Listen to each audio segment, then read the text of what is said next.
एक खोटं बोलू बाई, दोन खोटं बोलू, दोन खोटं बोलू बाई, तीन खोटं बोलू. 12 चौकी वाडा, दारात गाडी घोडा, घोड्याला खायला पुरण पोळी, बाई रुपेरी थोडा. आडबाई आडोनी आडाचं पाणी काढोनी, कळशी भरते सोन्याची सून थोरा मोठ्याची.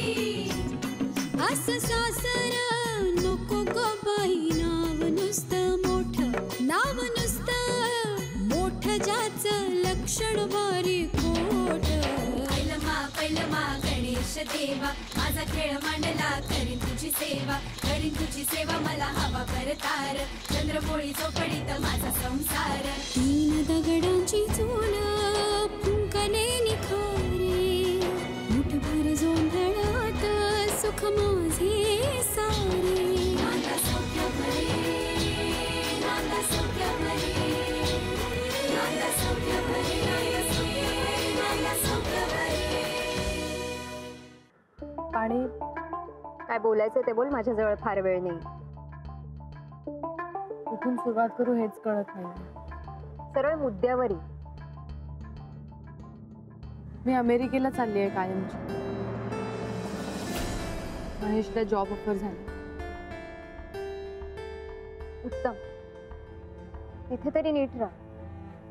मी नेहमीच ठरवायचे, नीट वागायचं, नीट बोलायचं, नीट राहायचं, पण ना कुठेतरी गडबडच व्हायची. मी वाहवत जायचे आणि शेवटी माझीच चूक मला भोवायची. स्वानंदी, माझं चंचल वागणं, कुठल्याही परिणामांचा विचार न करता निर्णय घेणं, हा स्वभाव तुला माहितीये माझा. त्यामुळे ना मी दरवेळी चुकीच्या मार्गावर जात राहिले आणि आता सरळ मार्ग कुठला आहे तोच आठवत नाहीये मला.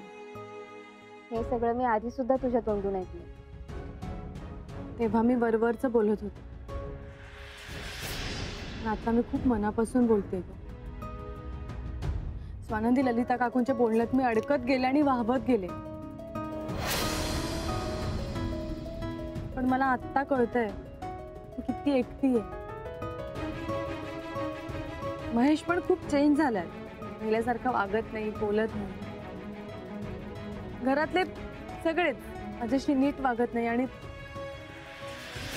तू, मी खरंच सांगते, मला खरं हा शब्द तुझ्या तोंडात शोभतच नाही, जसं माझ्या आईंच्या तोंडात सत्य. तुम्ही दोघी का वागता असं? आपल्याच माणसांना दुखावून त्यांचा विश्वासघात करून तू का वायफळ बोलते? काय काम आहे ते सांग.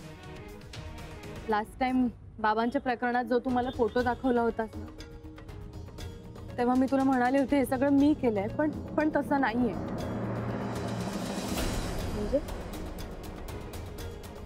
तू नाही केलंस, मग कोणी केलं? हे सगळं माधव काका आणि ललिता काकूंनी केलं. हे पैसे, अहो मी काय करू याचं?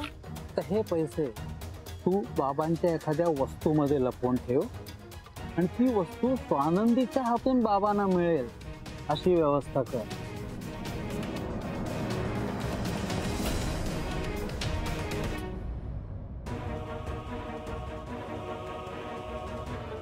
ताई, भरलास का ग डबा? ए, काय भरलास 5व्या डब्यात? मोदक. झालं? स्वानंदी, एक शेवटचा चान्स दे. माझ्याकडे पुरावा आहे. पुरावा? हे सगळं ललिता काकू आणि माधव काकांनी केले, याचा हा पुरावा. ऐक. पण वाघ पेटवल्यावर बॉम्ब पेटलाय की नाही हे कळायला नको का आपल्याला? आज नाही तर उद्या मी जाणार आहे घरी, बघते काय झालं. विसरलेच होते, आपल्याला स्वानंदीचं नाक ठेचायचं. पण हे सगळं त्या ललिता काकूंनी केलंय हे सिद्ध करायला विसरू नका.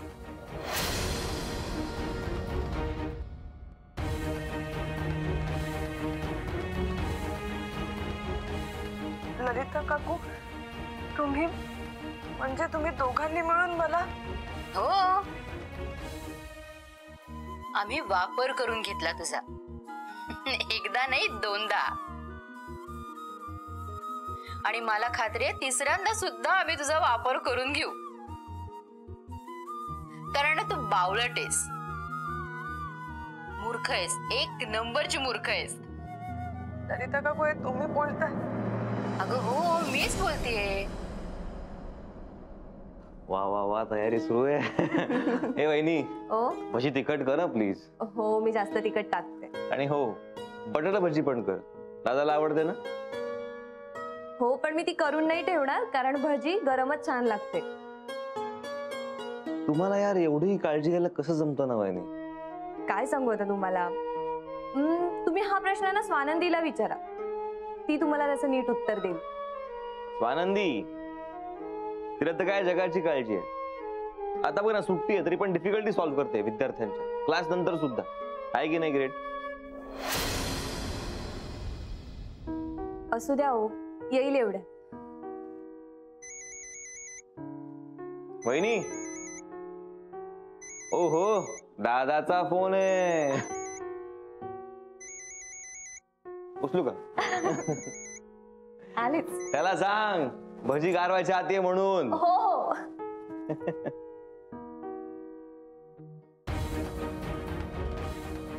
इंद्रनील, काय बरं झालं तू घरी. काय झालं, घाबरले काय एवढे? आज चल, आई बघ काय करते. काय आई?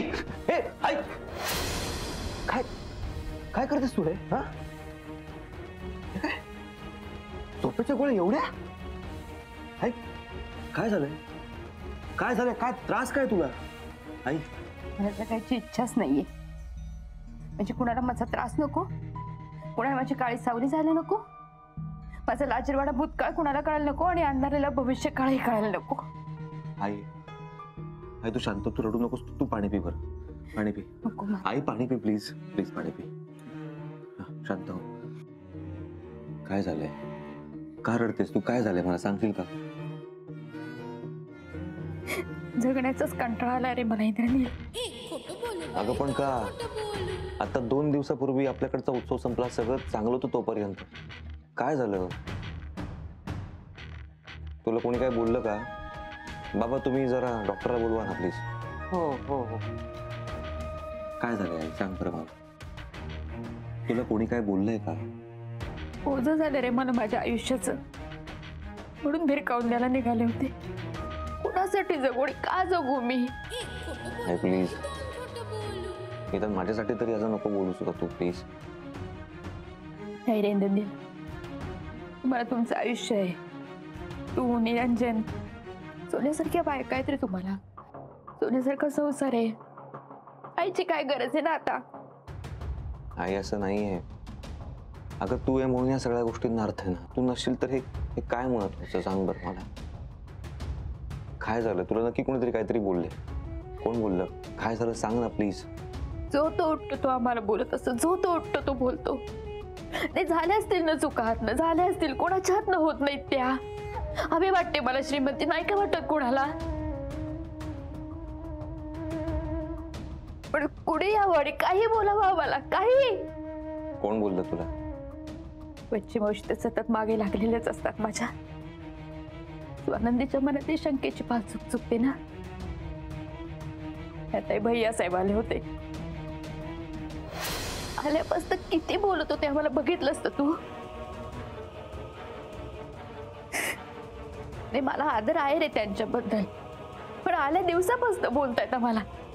ते मोठे म्हणून आम्ही फक्त काही बोलायचं नाही त्यांना, पण इथे आम्ही कसं आयुष्य काढलंय, काय काय संकटाला तोंडाला माहितीये का त्यांना? कोणी दिला आम्हाला बोलायचा अधिकार त्यांना?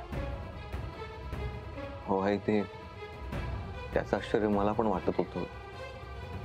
काका खूप बोलले तुम्हाला, तुमचा त्यांनी खूप अपमान केला, पण मोठे त्यांना काही बोलू शकत नव्हतो मी, म्हणून गप्प राहावं लागत होतं. पण मला राहून राहून हा प्रश्न सतावत होता की ते एवढं का तुम्हाला बोलले. इंद्रन, तू माझा मुलगा आहेस, तुझं माझ्यावर प्रेम आहे, पूर्ण विश्वास आहे, तरी तुला हा प्रश्न पडला. हा प्रश्न सुरांना नसेल पडला? अरे त्या आता परक्या घरातनं आलेल्या आहेत. आणि सगळ्यात मुख्य म्हणजे तू आणि निरंजन एका शब्दानेही बोलला नाहीत काही. त्याचं वाईट वाटणार नाही का रे मला? आई काका मोठे आहेत आपल्या घरात म्हणून काही बोलता नाही आलं आणि संस्कार नाही आहेत आपले. शिवाय उत्सव पण होता, ते पाहुणे आले होते म्हणून शांत राहावं लागलं.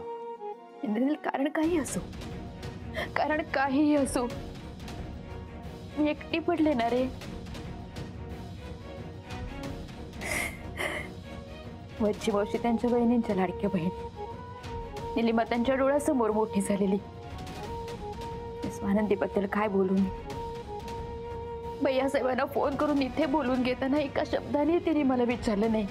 विचारलं असतं ना ते तिच्याऐवजी मी फोन केला असता, निदान त्याचा राग तरी थोडा कमी झाला असता. पण नाही, तिलाही मला विचारायचं वाटलं नाही आणि तुलाही नाही वाटलं. आई असं नव्हतं काही डोक्यात. मला असं वाटलं की स्वानंदीची आणि काकांची भेट नाही झाली आहे, तर त्या निमित्ताने जर तिने फोन केला तर त्यांना बरं वाटेल. आणि असं तुला सांगायचं नाही डोक्यात नव्हतं, पण राहून गेलं ते समहाऊ. राहू दे इंद्रनील, मला त्यांच्या बायकांबरोबर संसार करायचा आहे, त्यांच्याबरोबर पुढचं आयुष्य घालायचंय. आई काय मुलांसाठी खस्ता खातच असते रे. तिला टाकून दिली आळीकडे तरी कुठे काय फरक पडतो. आई असं नको ना बोलू प्लीज. इंद्रनील, भैयासाहेब मला वाटेल तसं बोललं ना त्याचं दुःख होत नाहीच रे. मला तसं काही वाटत नाहीये. तू आणि निरंजन एका शब्दाने मध्ये बोलला नाही ना बोलला. हे जर तुमच्या बायकांना ते बोलले असते तर चाललं असतं, ऐकून घेतलं असतं का रे तुम्ही सगळं. आई चूक झाली, आमच्या दोघांची चूक झाली. दादाही आजार ठेवावा म्हणून गप्प बसला. आता चूक झाली म्हणण्यात काय अर्थ इंद्रनील. गेली वेळ निघून कायमची. मोठ्या माणसांचंच आमच्याशी असं वागणं आहे म्हटल्यानंतर सुना तरी काय किंमत ठेवणार आहेत रे आमची. आई तू त्याची काळजी करू नकोस. हे बघ, जोपर्यंत मी आहे ना घरात, तुझा या घरात आनंद नाही होणार. हा, तू असं नको समजूस. असं नाही घडणार पुन्हा आपल्या घरात. मी बोलतो स्वानंदीशी. नको, त्याच्याशी एका शब्दाने बोलू नको. भैयासाहेबांची खूप लाडकी आहे ती. आता सगळे म्हणून तिला जपा. एका शब्दाने तू बोलायचं नाही असते. आई असं नाहीये, मुळात स्वानंदी तशी नाहीये. अगं ती तुझा अनादर नाही होत येणार. तीच नेहमी सांगत असते की आई येत म्हणून या घराला अर्थ आहे म्हणून. तिच्या बाबतीत तू प्लीज निश्चिंत राहा प्लीज. मला कुणाबद्दलही विश्वास वाटत नाही इंद्रनील. मला खरंच जगण्याची इच्छा राहिलेलीच नाही आता. संपून टाकू दे मला आयुष्य माझं. नको तू थांबू मला. नाही नाही प्लीज असं नको बोलूस. नाही प्लीज शांत शांत प्लीज शांत.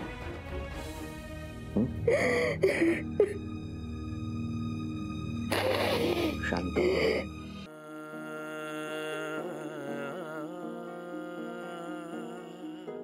ललिता काकू, तुम्ही दोघांनी मिळून मला. हो, आम्ही वापर करून घेतला तुझा. एकदा नाही दोनदा. आणि मला खात्री आहे तिसऱ्यांदा सुद्धा आम्ही तुझा वापर करून घेऊ. कारण तू बावळट आहेस, मूर्ख आहेस, एक नंबरची मूर्ख आहेस. ललिता काकू, हे तुम्ही बोलताय? अगं हो, मीच बोलतेय. तुझ्यासारखी बावळट आणि मूर्ख माणसं ना हुशार माणसांसाठी फार चांगली असतात. राजू, काय झालं? तू टेन्शन मध्ये काय? नाही, टेन्शन कसलं? स्वानंदी, काय बघतेस एवढं आईकडे? नाही, मला सारखं असं वाटतंय तिला कसलं तरी टेन्शन आहे. आई ग, आणि आई, अगं मला ललिता त्यांच्या पायाचीच काळजी. किती हात पसरून मला ताब्यात घेण्याचा प्रयत्न केलास ना तरी तुझ्या कह्यात येणारी नाहीये मी. सत्य. माझ्यासारख्या बाईच्या नादाला लागायचं असेल ना तर डोकं शांतच ठेवायला हवं स्वानंदी. तुझ्या चिमटीतून मी कधी निसटून जाईल तुझं तुलाही कळणार नाही. त्यामुळे शांतच ठेव डोकं.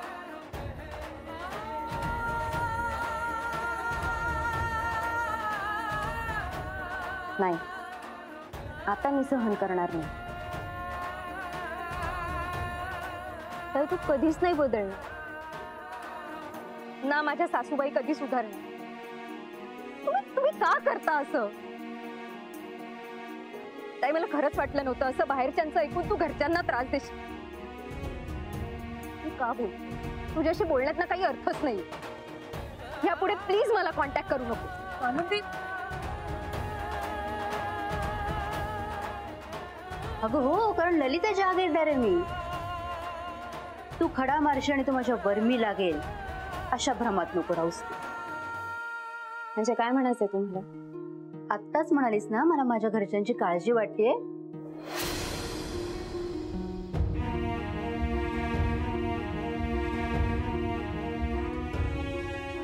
किती खोटं, किती ढोंग. माझ्या घरच्यांनी किती केलंय यांचं. आज मी यांना सांगतेच, मला ना आता सहन होत नाहीये. काय व्हायचंय ते होऊ दे. एवढं खोटं. आईंनी संपदा ताईला हाताशी घेऊन जे मोठं कारस्थान केलंय ना, आज मी उघडकीला आणणार.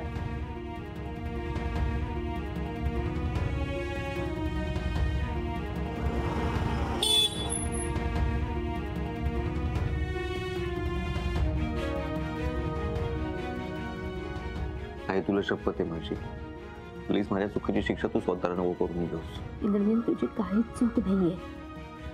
अरे पण आई वडिलांनी तरी किती ढवळाढवळ करायची ना मुलांच्या संसारात. ढवळाढवळ नाही करत आहेस आई. मी तुला वचन देतो, तुला इथून पुढे कोणीही काहीही बोलणार नाही. चुकूनही नाही, अजाणतेपणानेही नाही. मी नाही सहन करून घेणार ते. अरे पण इतरांच्या वागण्याची बोलण्याची खात्री तू कशी काय देणार मला? पण हे मी स्वतःची खात्री देऊ शकतो. मीच नाही सहन करणार. इथून पुढे तुला कोणी काही बोललं ना, मी उत्तर देईन. नाही मुलाईचा बाळगणार, मग त्याचा तो कोणी असो, घरचा बाहेरचा मोठा छोटा कोणी असो. पण आई तू तुझ्या मनाला लावून घेऊ नकोस. तुझ्या सन्मानापेक्षा मला दुसरं काही मोठं नाही. इंद्रनील तू म्हणतोस ते तर शक्य होईल असं नाही वाटत मला. ज्या घरात आपली किंमत कमी होते ना, त्या घरातनं काढता पाय घेतलेलाच बरा रे. अशा वेळेला फार काळ नाही राहू मुलांच्या संसारात, मुलांच्या घरात. आई तू आमच्या घरात नाही, आम्ही तुझ्या घरात राहतोय. प्लीज किती बोलशील मला, किती रडवशील आता अजून. नको रे बाळा रडू. तुला माहिती खूप जीव आहे रे तुझ्यावर. पण आता मला आणखीन ठेचा नाही खायचा, नाही ठेच करायचंय मला. ही जी ठेच लागली ना त्याने पुरती शहाणी झाली मी. मी सांभाळेल ना तुला. तुला कोणी नाही बोलणार काही. विश्वास ठेव माझ्यावर प्लीज. हे रे पण आता मलाच या घरात खूप परक्यासारखं वाटतं. इंद्रनील मी आणि तुझे बाबा आम्ही आमची सोय दुसरीकडे कुठेतरी करतो. तुम्ही चारी मुलं आनंदाने प्रेमाने या घरात राहा. चालेल? आई मी तुझ्या पाया पडतो, अजून नको बोलूस प्लीज. तुझ्याशिवाय या घरात अगं जगू शकत नाही. राहण्याची गोष्ट दूरचीच आहे. घर असूनही नसल्यासारखं असेल माझ्यासाठी. तू कुठेही जाऊ नकोस प्लीज. मी आहे ना. इथून पुढे तुला कसलाही त्रास नाही होणार आपल्या घरात. प्लीज तुझं गेलीस ना तर मी शर्मेनं दुःखानं मरून जाईल. आई तू कुठेही जाणार नाहीयेस मला सोडून प्लीज. नको रे असं बोलू काही. आणि मी तुला वचन देतो, तुला या घरात स्वानंदी बाबा बहिणी दादा कोणी काही बोलणार नाही. खरंच नाही बोलणार. कोणी तुझा अपमान नाही करणार. ते प्रत्येक वेळेस शब्दाने बोलून दाखवायलाच लागतं असं नाही ना. एखाद्याच्या डोळ्यातला अविश्वास सुद्धा त्रास देतो रे. दुःख होतच ना त्याने. इथून पुढे नाही दिसणार अविश्वास. कोणी आरोप करणार नाही. मी सांभाळेन सगळं. मी काळजी घेईन सगळ्याची. तुला नाही त्रास होणार प्लीज. पण तू मला सोडून जायचं नाही कुठे आहे प्लीज. तू परीक्षा बघतोयस माझी. आणि मी माझं सगळं आयुष्य तुम्हा मुलांना या घराला दिलंय. तर थोडेच दिवस राहिलेत रे माझे. ते सगळं शांततेने निघालायचं. शांतता हवी मला. ती शांतता तुला इथेच मिळेल आहे. मी तुला मिळवते. आणि ज्याला कुणाला पटत नसेल ना त्याला मी फक्त एकदा समजावून सांगेन. आणि जर ते पटलं नाही तर त्याच्याशी असणारे संबंध मी कायमचा तोडून टाकेन. मी तुला वचन देतो, इथून पुढे या घरात तुझ्यावर कधीही कोणीही कुठलाही आरोप करणार नाही.